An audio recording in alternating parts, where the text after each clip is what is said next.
Bonjour, voici le taroscope de mardi le 14 juillet 2026.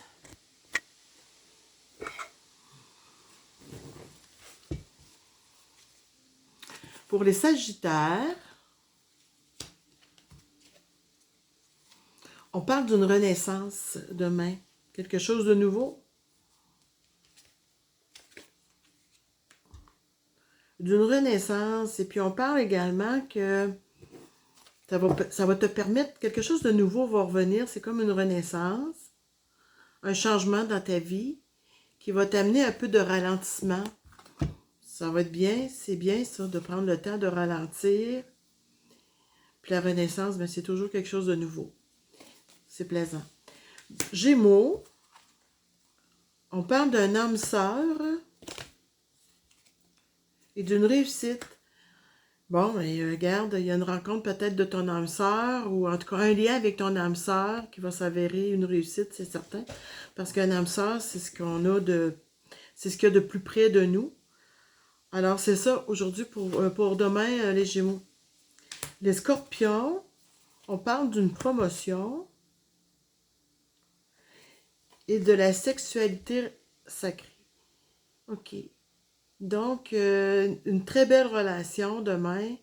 Une belle relation d'amour avec une promotion.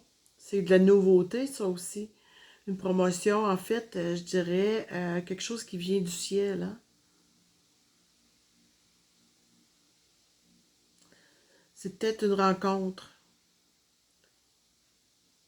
En fait, il va y avoir des liens, une relation sacrée.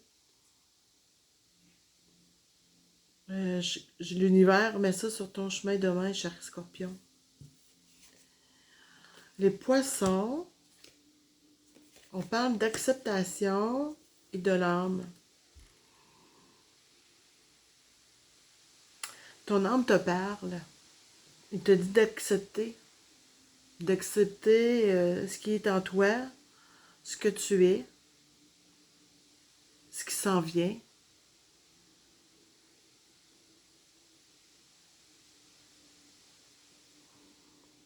C'est une guérison, ça.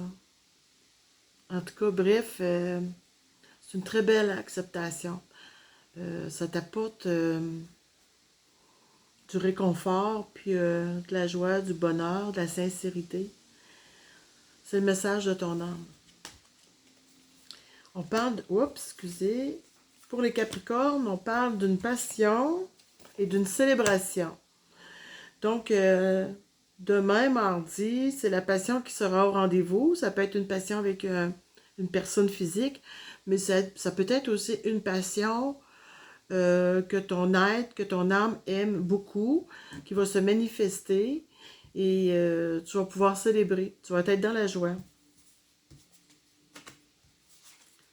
Pour les lions, demain, on parle du passé et de la nature.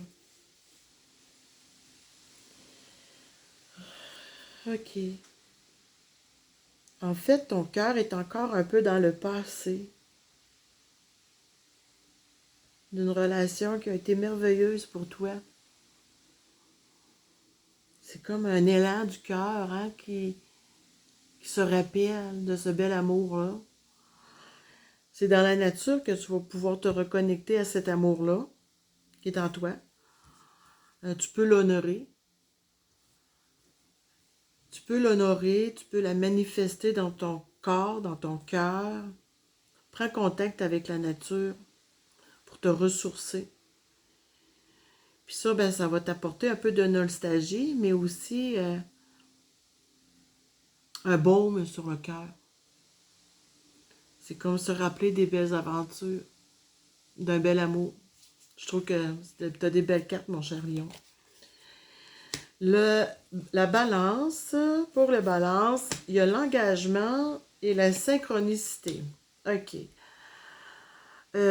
Ici, la synchronicité va faire en sorte que les choses vont arriver en même temps ou une après l'autre et qui vont t'amener vers un engagement, qui vont confirmer un engagement. Un engagement, il y a aussi l'engagement de l'amour. Ici, on voit la bague, l'alliance. Ça implique l'engagement du cœur. Mais tu vois ici, là, il y a une corde, une chaîne, hein?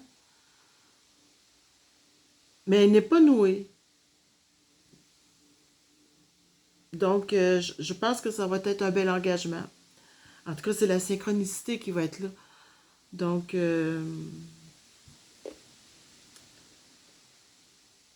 ou tout simplement, la synchronicité va faire en sorte que tu vas refuser un engagement. Même si c'est un bel amour, ça ne veut pas dire nécessairement que tu es prêt à t'engager. Donc, à voir. Mais demain, c'est ce qu'on parle, d'un engagement de la synchronicité pour toi, chère Balance. Vierge, on te dit de garder la foi, l'espoir, la lumière aussi va arriver dans ta vie. Oh mon Dieu, c'est beau ça, ce message-là. Garde la foi, chère Vierge. Ça va s'arranger. La lumière va arriver. Ça va éclaircir bien des choses. Le taureau. Le taureau, on dit qu'il va y avoir de la stagnation. Ça va rester un peu pareil, mais qu'il va y avoir aussi de la transmission. OK, donc la transmission de passion, de messages, de connaissances, bref, une transmission de pouvoir aussi peut-être, va te sortir de la stagnation. Parce que tu as comme l'impression de faire du surplace. Avec le taureau, demain, il va y avoir un changement. Le bélier, on parle d'une réponse et d'un lâcher-prise. OK, le bélier, c'est dans le lâcher-prise que tu vas trouver ta réponse. Elle va venir à toi. Il suffit d'arrêter de t'en faire sur cette situation-là ou par rapport à cette personne-là. Laisse aller les choses et puis la réponse va venir. Pour les cancers, on parle de la flamme jumelle et de ton enfant intérieur. OK. Ton enfant intérieur, il faut l'honorer, l'aimer, le valoriser. Ça va favoriser la rencontre de ta flamme jumelle, ça. Donc demain, là, si tu es reconnaissante, faire avoir de la reconnaissance envers ton enfant intérieur ou de ta flamme jumelle, bref, ce sont de belles énergies. C'est de ça qui va être question dans ta vie demain. Et pour les Verseaux, on parle de la joie demain et d'un nombre. OK. Donc, demain, ta journée va être un peu variable. Hein? Parfois dans l'ombre, parfois dans la joie, ou tout simplement, c'est que la joie va balayer l'ombre. Si tu avais quelque chose qui était un doute dans ta vie, demain, la joie va balayer tout ça. On dit de pratiquer également la méditation et le yoga. C'est bien ça, en relation à ton côté ombre, à quelque chose qui t'embête. La méditation et la pratique du yoga vont amener beaucoup de joie dans ta vie. Alors, c'est ça pour le mardi, le 14 juillet 2026. Merci, au revoir.